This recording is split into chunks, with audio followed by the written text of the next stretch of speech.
The Ravagers number 12, written by Tony Bedard and Michael Allen Nelson, art by Diogenes Nevis. So this is the finale. This is the final issue of Ravagers. And last issue, Deathstroke was going around just killing everyone indiscriminately, and Caitlin discovered a whole bunch of clones underneath the base. So this picks up with Deathstroke still going around killing people.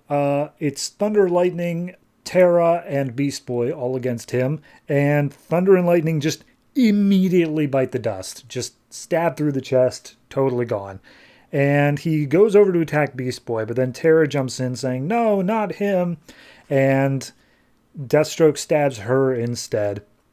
And Beast Boy reaches out a hand, being like, no, Terra, please, and she just disappears in front of him, because it doesn't directly kill, it like turns them into fire. And Beast Boy starts sobbing, and he's like, what have you done? I loved her. And Deathstroke's like, yeah, I'm on a schedule, and I'm about to send you to her, so can we just get this over with? And then he turns into like a werewolf-looking guy and says like, oh, I loved her. Someone loved me. You're a dead man. And Deathstroke's like, oh, all right, well, at least this is a little bit interesting. So then we go down to Caitlin and Rose, and Caitlin's basically just having a little bit of a crisis of just like, why are there so many clones made of me? Why was Niles making them? And why did you know about them, Rose? I'm kind of freaking out here. And she's like, it means whatever. I mean, hey, at least now you know you're not so fancy now that you're not the original. And Caitlin just backhands her into one of the vats saying, I am the original and I'm sick of your crap. I'm going to beat the ever-loving hell out of you. And as she's storming up to do so, the clone from the vat she crashed into comes out and starts attacking her, causing other vats to rupture as well. And now it's just our Caitlin versus all the other clone Caitlins. So, back up top, Deathstroke still attacking Beast Boy. His blade that he's told to be used by Harvest is just cast aside at the moment. So he's dodging hits from Beast Boy until he can get his hands back on the blade. And he's like, yeah, whatever. You guys should be thanking me because Niles isn't really any better than Harvest. Like, you were just going from one bad place to another. And Beast Boy just, shut up! I don't want to hear it! I'm so angry still! And he turns into a Triceratops, crashes into a support beam that Deathstroke tries to warn him about. And, like, the entire building just kind of collapses down on top of him. And Deathstroke's like, geez, okay, well, I was supposed to kill you with this blade, but it looks like you died by just building. So, it's whatever. A job's a job. I still got it done. And now he's like, all right, so that's everyone except for Rose and Caitlin. So where are they at? And he walks down a hallway and sees Caitlin fighting off all these decrepit-looking clones and just like, wow, yeah, this job literally never gets boring. So he goes over to Rose, sees her, and just be like, sorry, Rose, part of the job, see you on the other side, stabs her through the stomach. She turns into fire. And then we see Caitlin, who's just bashing open the heads of all these clones and just like, look at you. You're all unstable. None of you are the real thing. I'm the real thing. I don't care what Rose says. You're all nothing, and you can't have my face.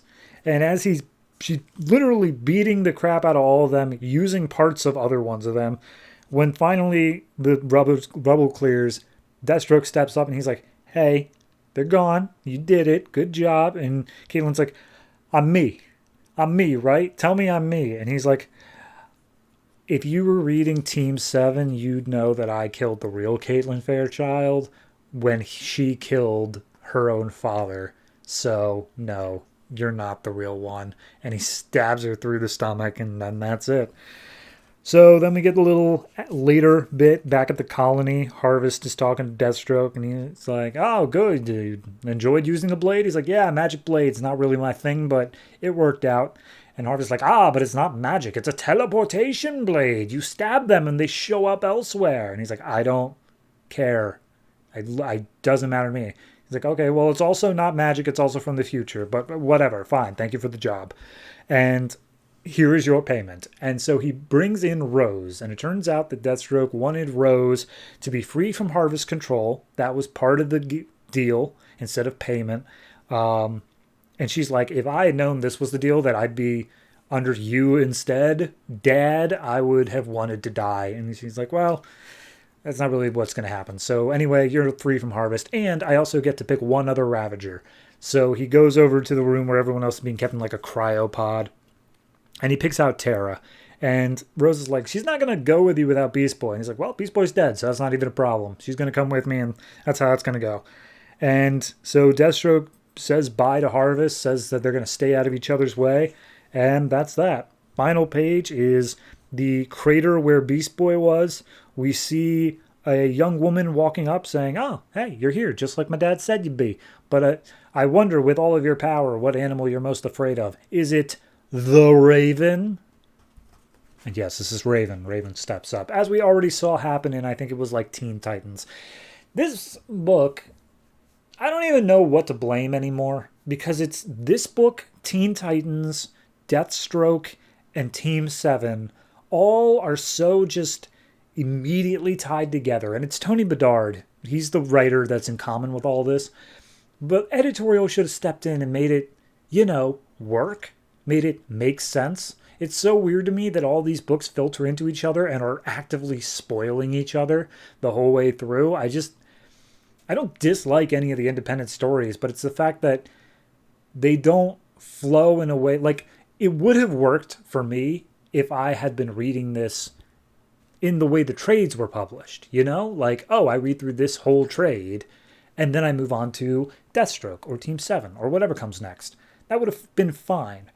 But instead, I'm reading this as it would have been coming out, and it's so frustrating that this storyline has already been, quote-unquote, wrapped up for like 2 months now in Deathstroke. So, like, I don't care. Like, it's the finale, and it falls with a thud because every single one of their, oh, but look at where we go now things has already been covered before this issue comes out. So that is a problem. It's not 10 years on a major problem, but it is a problem for the issue as a whole. In terms of the issue on its own merits, ignoring any sort of spoiler effects, it's okay. It's just Deathstroke going around killing people, and it doesn't work without reading the other books. Like the fact that Deathstroke's whole big reveal here to Caitlin at the end is, you are actually a clone, but you have to read Team 7 in order to find out why. It doesn't... This book somehow doesn't work with the other books and yet relies on the other books to work. So it's a big mess overall. Kind of a tragic ending for the Ravagers. Not in that they all got captured by Harvest. That's whatever. But just the fact that this book never really could stand on its own. It was always beholden to some other thing going on.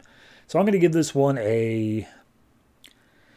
I'll give it a 6, and that feels a bit generous, but it's where I'm coming down on. So, yeah, Ravagers, lest we forget.